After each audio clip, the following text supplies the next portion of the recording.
Hello student, this is Utkarsh and in today's video I'm going to start a new chapter of class 11th named sets। इस video को बनाने के लिए मुझे काफ़ी time लगा है। मैंने इसमें हर वो एलिमेंट ऐड किया है जिससे इस चैप्टर को समझने में काफ़ी आसानी हो स्टूडेंट्स के लिए।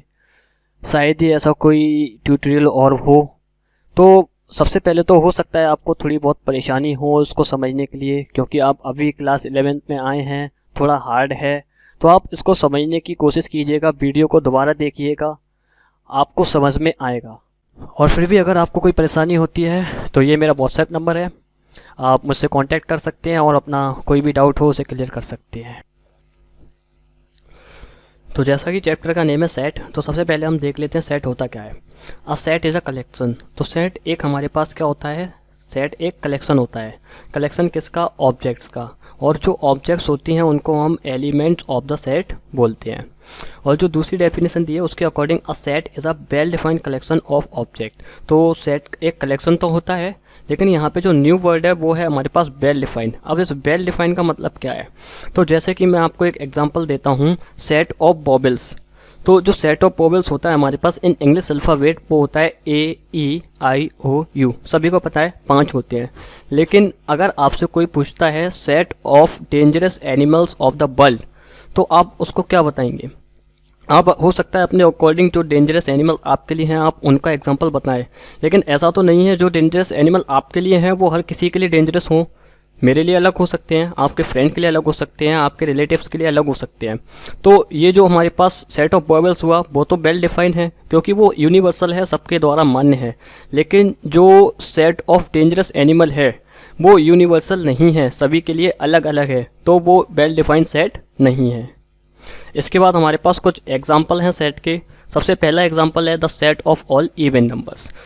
इवन नंबर्स होते क्या हैं? इवन नंबर्स वो होते हैं जो 2 से डिवाइड होते हैं, सभी को पता है, जैसे कि 2, 4, 6, 10 एंड सो ऑन।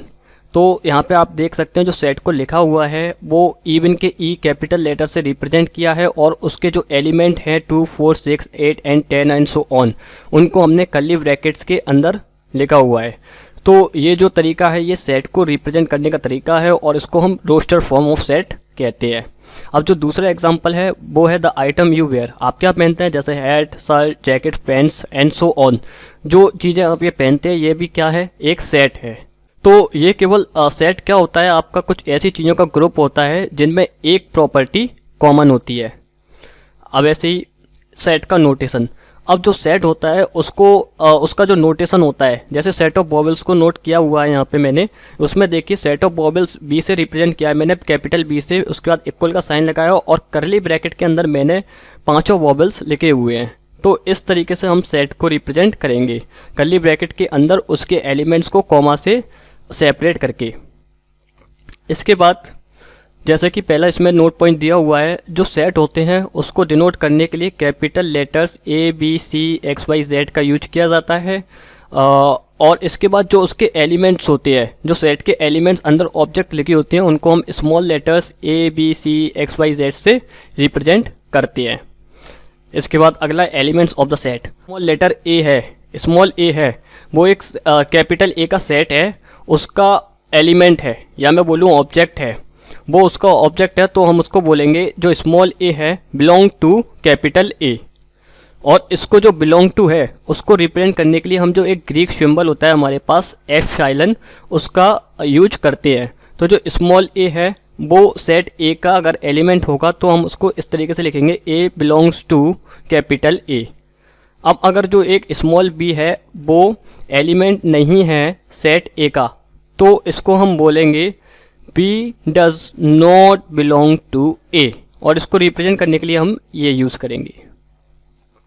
जैसा कि आप इस इमेज में देख सकते हैं, जैसे 3, 6, 91 एक सेट को फॉर्म करते हैं। इसको मैंने कॉमा से सेपरेट किया हुआ है, ये सब इसके एलिमेंट्स हैं।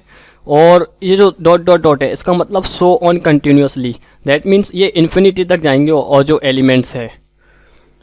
और इसमें जो अगला दिया है एलिमेंट्स और मेंबर्स, ये एक ही चीज़ होती है, एलिमेंट्स और मेंबर। जैसे यहाँ पे मुझे कुछ सेट ऑफ नंबर्स दिए हुए हैं, जैसे कैपिटल N है, कैपिटल N को हम the set of all natural numbers बोलते हैं। इसको हम कैपिटल N से रिप्रेजेंट करते हैं। अब आपको पता है नेचुरल नंबर्स क्या होता है। नेचुरल नंबर जो होते हैं हमारे पास काउंटिंग नंबर्स होते हैं, जिनको हम काउंटिंग के लिए यूज करते हैं, जैसे 1 2 3 एंड सो ऑन इन्फिनिटली।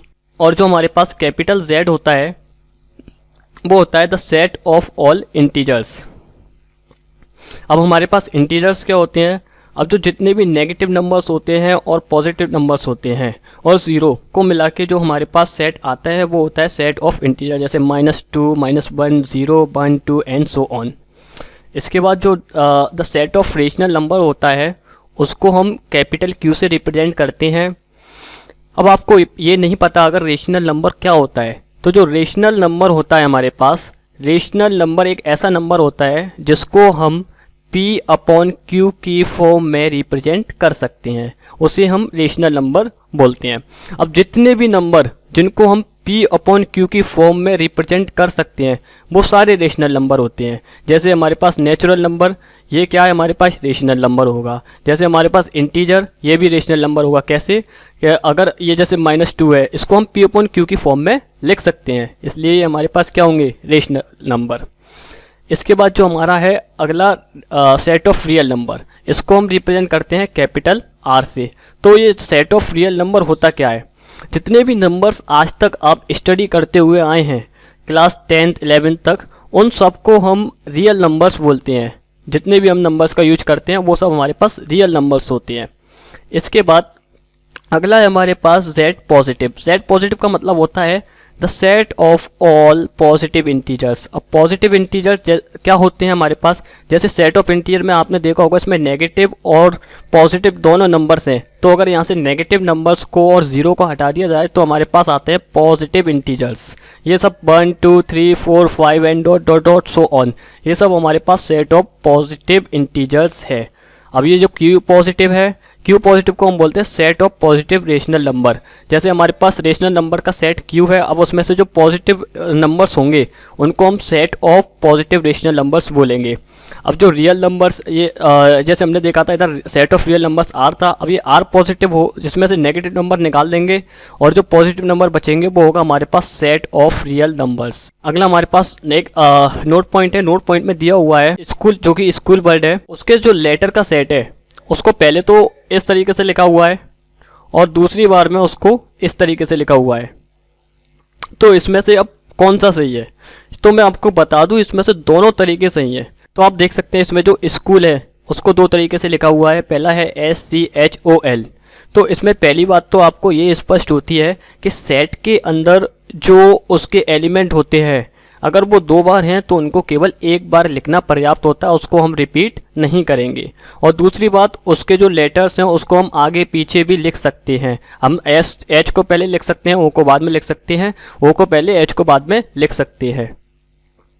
अब in roster form an element is generally not repeated, जैसा कि मैंने आपको बताया था जो एलिमेंट होता है रोस्टर फॉर्म में उसको रिपीट नहीं किया जाता है। अब आपके दिमाग में विचार आया होगा कि रोस्टर फॉर्म होता क्या है। तो जितने भी हम सेट को भी रिप्रेजेंट कर रहे थे वो रोस्टर फॉर्म ही होता है, रोस्टर मेथड होता है सेट को रिप्रेजेंट करने का। ये जितना भी तरीका है इसको हम टेबुलर फॉर्म भी बोलते हैं, इसको हम आगे डिटेल में पढ़ते हैं।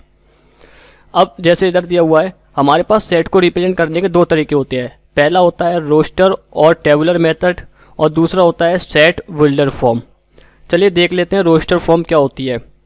तो जैसा कि हम देख चुके हैं रोस्टर फॉर्म क्या होता है, तो इसके अंदर हम क्या करते हैं, जो एलिमेंट्स होते हैं सेट के उनको कॉमा से सेपरेट करके 2 कर्ली ब्रैकेट के अंदर लिख देते हैं और उसको capital letters of English alphabet से रिप्रेजेंट करते हैं। तो जैसे कि फर्स्ट एग्जांपल दिया है set of natural number less than 5, तो इसमें रिस्ट्रिक्शन लगी हुई है लेस देन 5 नंबर्स होना चाहिए। तो अब लेस देन 5 नेचुरल नंबर्स क्या होते हैं, तो अर्लियर मैंने आपको बताया था सेट ऑफ नेचुरल नंबर्स होता है मेरे पास 1 2 3 4 5 एंड सो ऑन। तो अब उसने बोला है लेस देन 5, अब 5 से less than 1 2 3 4 capital N equal to 1 2 3 4 हमारे पास सेट होगा। अगला जो एग्जांपल दिया उसमें the set of vowels in English alphabet. English alphabet में सभी को पता है 5 वॉवेल्स होते हैं A E I O U। इसके बाद जो सेट बिल्डर फॉर्म है ये आपको जानने की ज़्यादा ज़रूरत है। जो सेट बिल्डर फॉर्म होता है इसमें क्या है, आपको ये जो रोस्टर मेथड होता है उसके तरीके से रिप्रेजेंट नहीं करते हैं, तो इसमें रिप्रेजेंट करने के लिए सबसे पहले मैं आपको बता दूं, कैपिटल लेटर से रिप्रेजेंट किया जाता है, उसके बाद इक्वल का साइन, फिर करली ब्रैकेट, उसके बाद हम एक्स लिखते हैं, और एक्स लिखने के बाद ये जो साइन है इसे बोलते हैं कोलन साइन, उसके बाद कोलन साइन लगाते हैं और उसके बाद एक ऐसी प्रॉपर्टी लिख देते हैं जो सारे एलिमेंट्स द्वारा सेटिस्फाइड हो। अब जैसे मैं देख लेता हूँ, इधर रोस्टर फॉर्म में लिखा हुआ है the set of vowels AEIOU, इसको मुझे ट्रांसफ़र करना है सेट बिल्डर फॉर्म में। तो सेट बिल्डर फॉर्म में ट्रांसफ़र करने के लिए मैं क्या करूँगा, इसमें सबसे पहले मैंने x लिखा, उसके बाद कोलन साइन या जिसको बोलते हैं हम such that x is a vowel in English alphabet. तो हम सभी को पता है इंग्लिश अल्फ़ाबेट के अंदर 5 वोवेल्स होते हैं, तो ये इसको रिप्रेजेंट करने का हमारे पास सेट बिल्डर फॉर्म हो गया। जैसे इसमें नोट पॉइंट लिखा हुआ है the above set B is read as, तो इसको रीड कैसे करते हैं, the set of all X such that, ये जो साइन मैंने आपको बताया था इसको बोलते हैं such that x is a vowel in English alphabet. तो ये तरीका इनको रीड करने का हो गया। अब इसके बाद जो नोट पॉइंट 2 दिया हुआ है हमारे पास, in set builder form we describe the element of set by using the symbol X. तो जो हमने सेट बिल्डर फॉर्म होता है उसमें जो हर एलिमेंट को हम एक जो सिंबल होता है सिंबल एक्स उसके द्वारा रिप्रेजेंट करते हैं। उसके बाद which is followed by colon sign, उसके बाद हम क्या कोलन साइन का यूज करते हैं।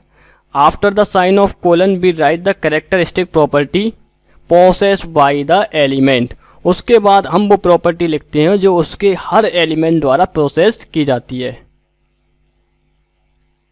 तो स्टूडेंट्स, मैंने अभी आपको जो सेट्स के बेसिक कॉन्सेप्ट बताए हैं ये अभी आपकी एक्सरसाइज 1.2 के लिए वर्क कर जाएंगे।